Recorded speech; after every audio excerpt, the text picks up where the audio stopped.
Hi hello welcome to my ఇంటి రుచులు vegetarian. ఈరోజు గోధుమ రవ్వతో ఒక టేస్టీ వెరైటీ స్వీట్ రెసిపీని ప్రిపేర్ చేసుకుందాము. గోధుమ రవ్వతో రస్మలై. ఈ రస్మలై మనకు చాలా టేస్టీగా ఉంటుంది. అలాగే సింపుల్గా ఇన్స్టెంట్గా అప్పటికప్పుడు ఈ రస్మలైని ప్రిపేర్ చేసేసుకోవచ్చు. తక్కువ టైంలో అన్నీ కూడా ఇంట్లో ఉన్న పదార్థాలతోనే టేస్టీగా సింపుల్గా ఈ రస్మలైని ప్రిపేర్ చేసేసుకోవచ్చు.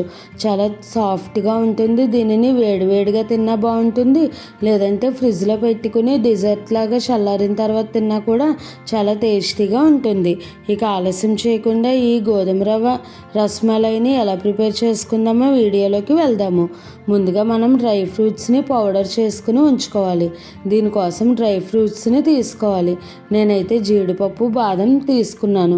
మీ దగ్గర పిస్తా ఉంటే దానిని కూడా యాడ్ చేసుకోవచ్చు.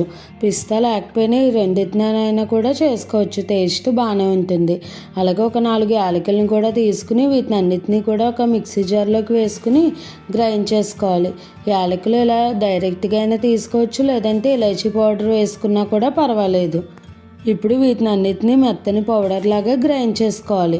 మీకు కోర్స్గా కావాలి అనుకుంటే కోర్స్గా గ్రైండ్ చేసుకోవచ్చు, లేదంటే ఇలా మెత్తగా గ్రైండ్ చేసుకుంటే కనుక మనకు రబడీ కూడా థిక్నెస్గా బాగుంటుంది. చూసారు కదండి, ఈ విధంగా పౌడర్ చేసేసుకున్న తర్వాత దీనిని పక్కన పెట్టుకుని ఒక మిక్సింగ్ బౌల్లోకి ఒక 1/2 కప్ వరకు బొంబాయి రవ్వను వేసుకోవాలి. దీనిని కరాచీ అంటారు, సూజీ రవ్వ అని కూడా అంటారు.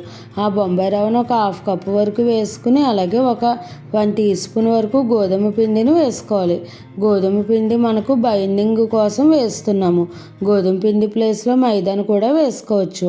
అలాగే మనం ముందుగా గ్రైండ్ చేసి పెట్టుకున్న జీడిపప్పు బాదం పౌడర్ని కూడా ఒక 1 టీ స్పూన్ వేసుకోవాలి. మిగతాది మనం పాల మిక్సర్లో వేసుకుందాము. అలాగే ఇందులోకి ఒక 1 టీ స్పూన్ వరకు పంచదార, చిటికెడు ఉప్పుని వేసుకోవాలి. సాల్ట్ వేసి వేయనట్టుగానే ఉండాలి, మరీ చప్పగా లేకుండా బాగుంటుంది. అలాగే పంచదార వేసుకోవడం వల్ల కూడా స్వీట్నెస్ బాగుంటుంది.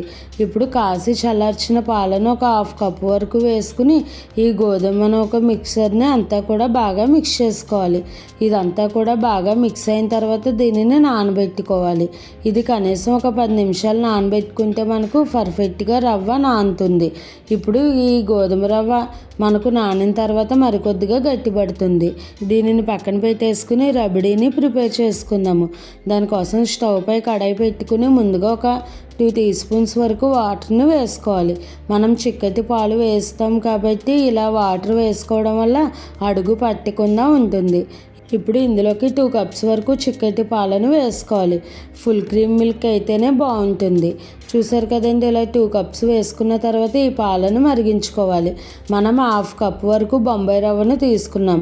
దానికి గాను ఇలా 2 కప్స్ పాలు అయితే కనుక పర్ఫెక్ట్గా సరిపోతాయి. ఇప్పుడు మంచి కలర్ కోసం ఇందులోకి కొద్దిగా కుంకుమ పువ్వును వేసుకోవాలి. ఒకవేళ కుంకుమ పువ్వు లేదు అనుకుంటే కనుక కొద్దిగా పసుపునైనా కూడా వేసుకోవచ్చు. ఇది కలర్ కోసం అంతే, టేస్ట్ ఫ్లేవరు ఏమీ ఉండదు. ఇలా మనం మంచి కలర్గా కనిపించడం కోసం పసుపునైనా లేదంటే కుంకుమ పువ్వునైనా వేసుకుంటే కనుక పర్ఫెక్ట్ కలర్ వస్తుంది. చూసారు కదండి, ఇప్పుడు ఈ పాలను ఇలా కలుపుకుంటూ మరిగించుకోవాలి, లేదంటే అడుగు పట్టేస్తుంది.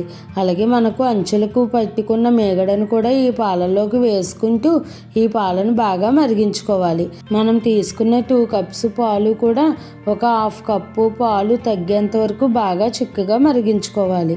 ఇప్పుడు ఇందులోకి ముందుగా గ్రైండ్ చేసుకున్న ఈ బాదం జీడిపప్పు పౌడర్ని వేసేసుకోవాలి. 2 కప్స్ పాలు అయితే కనుక ఒక 1/2 లీటర్ వరకు వచ్చాయి. దాన్ని బట్టి మీరు పాలను వేసుకోండి. ఇప్పుడు ఈ జీడిపప్పు బాదం పౌడర్ వేసుకుని మిక్స్ చేసుకున్న తర్వాత స్వీట్నెస్కి తగినట్టుగా పంచదారను కూడా వేసుకుని మరిగించుకోవాలి. ఒక 4 టీ స్పూన్స్ వరకు పంచదార పడుతుంది. అలాగే ఇలా సన్నగా చాప్ చేసుకున్న డ్రై ఫ్రూట్స్ తరుగును కూడా వేసుకోవాలి. ఇలా మనం డ్రై ఫ్రూట్స్ ఎక్కువ వేసుకోవడం వల్ల ఫ్లేవర్ చాలా బాగుంటుంది. తినేటప్పుడు నోటికి తగులుతూ టేస్ట్ చాలా బాగుంటుంది. ఇప్పుడు ఈ పాలు ఇలా బాగా మరుగుతున్నప్పుడు మనం స్టవ్ ఆపేసుకుని ఈ పాలను పూర్తిగా చల్లారనివ్వాలి. చూసారు కదండి, ఈ విధంగా చిక్కబడ్డాయి. చల్లారిన తర్వాత మరికొద్దిగా చిక్కబడతాయి. పాలు చల్లారేలోపు మనం ముందుగా మిక్స్ చేసి ఉంచుకున్న గోధుమ రవ్వ మిశ్రమంను ఒకసారి మరలా మిక్స్ చేసుకోవాలి.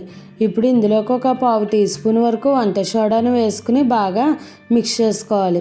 వంట సోడా వేసుకోవడం వల్ల మనకు ఈ అప్పాలు అన్నది సాఫ్ట్గా వస్తాయి, అలాగే ఈ రబడీని కూడా బాగా పీల్చుకుంటాయి. అలాగే మరికొద్దిగా పాలు వేసుకుంటూ ఈ మిశ్రమంని బాగా మిక్స్ చేసుకోవాలి.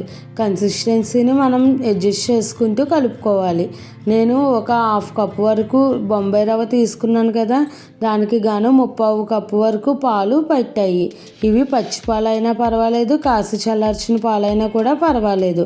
ఇప్పుడు ఈ కన్సిస్టెన్సీకి వచ్చిన తర్వాత స్టవ్ పై ప్యాన్ పెట్టుకుని ఒక 1/2 టీ స్పూన్ వరకు నెయ్యిని ఈ ప్యాన్కి అప్లై చేసుకుని ప్యాన్ హీట్ అయిన తర్వాత మనం ముందుగా కలిపి ఉంచుకున్న ఈ గోధుమ రవ్వ మిశ్రమంని చిన్న చిన్న అప్పాల్లాగా వేసుకోవాలి.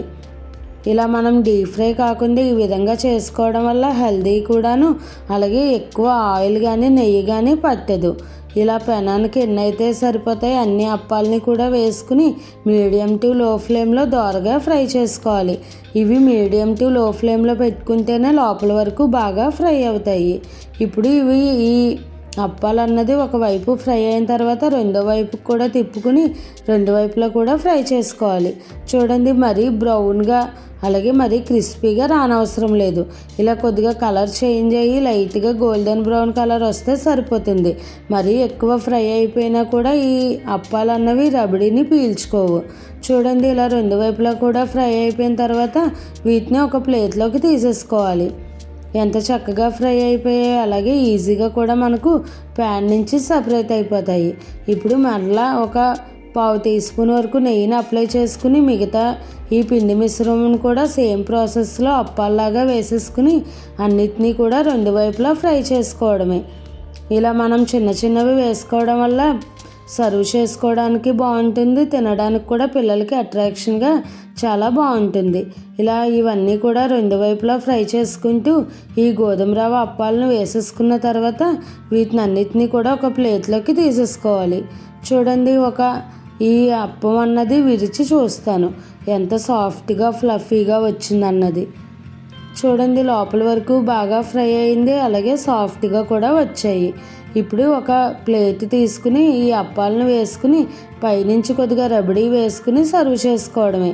ఇలా మనం ఒక్కొక్క ప్లేట్లోకి వేసుకుని సర్వ్ చేసుకోవచ్చు, లేదంటే మొత్తం అప్పాలన్నీ కూడా ఈ రబడీలో వేసేసుకుని తర్వాత ప్లేట్లోకి వేసుకుని అయినా కూడా సర్వ్ చేసుకోవచ్చు. సర్వింగ్ చేసుకోవడం మీ ఇష్టం, కానీ ఈ ప్రాసెస్లోనే అన్నీ కూడా చేసుకుని ఇలా పైనుంచి కొద్దిగా రబడీని వేసుకుని సర్వ్ చేసుకుంటే ఎంతో టేస్టీగా ఉండే గోధుమ రవ్వతో రస్మలై రెడీ అయిపోయింది. చూసారు కదా ఫ్రెండ్స్, ఎంత సింపుల్గా ప్రిపేర్ చేసేసుకోవచ్చో. టేస్ట్ కూడా చాలా బాగుంటుంది. అలాగే ఎప్పుడూ ఒకే రకంగా కాకుండా ఇలా డిఫరెంట్గా ఒకసారి ట్రై చేయండి. సింపుల్ ప్రాసెస్తో టేస్టీగా ప్రిపేర్ చేసేసుకోవచ్చు. పైనుంచి మరికొద్దిగా చాప్ చేసుకున్న డ్రై ఫ్రూట్స్ని వేసుకుని సర్వ్ చేసుకోవడమే. ఇప్పుడు మిగిలిన అప్పాలను కూడా ఇలా మనం మిగిలిన రబడీలో వేసేసుకుని ఇలా ఒక 5 మినిట్స్ ఉంచేసుకుని సర్వ్ చేసుకోవడమే. వెంటనే కాకుండా ఒక 5 మినిట్స్ ఇలా రబడీలోకి ఈ అప్పాలను ఉంచుకుని సర్వ్ చేసుకుంటే ఎంతో టేస్టీగా యమ్మీగా గోధుమ రవ్వతో రస్మలై రెడీ అయిపోయింది. ఇవి ఇలా వేడిగా అయినా తినవచ్చు, లేదంటే ఫ్రిడ్జ్లో పెట్టుకుని చల్లారిన తర్వాత సర్వ్ చేసుకున్నా కూడా చాలా బాగుంటుంది. మీరు కూడా ఇలా ఒకసారి ట్రై చేయండి. సింపుల్ ప్రాసెస్తో టేస్టీగా ఇన్స్టెంట్గా అప్పటికప్పుడు ఈ రస్మలై స్వీట్ని ప్రిపేర్ చేసుకోవచ్చు.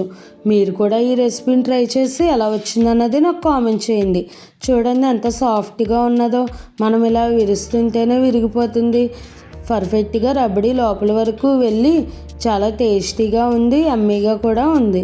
మరిన్ని మంచి మంచి టేస్టీ హెల్దీ రెసిపీస్ కోసం నా ఛానల్ని ఫాలో అవ్వండి. ఈ రెసిపీ కనుక మీకు నచ్చినట్టయితే లైక్ చేసి, షేర్ చేసి, కామెంట్ చేసి నా ఛానల్ సబ్స్క్రైబ్ చేసుకుని పక్కనే ఉన్న బెల్ ఐకాన్ క్లిక్ చేయడం మర్చిపోకండి. Thanks for watching.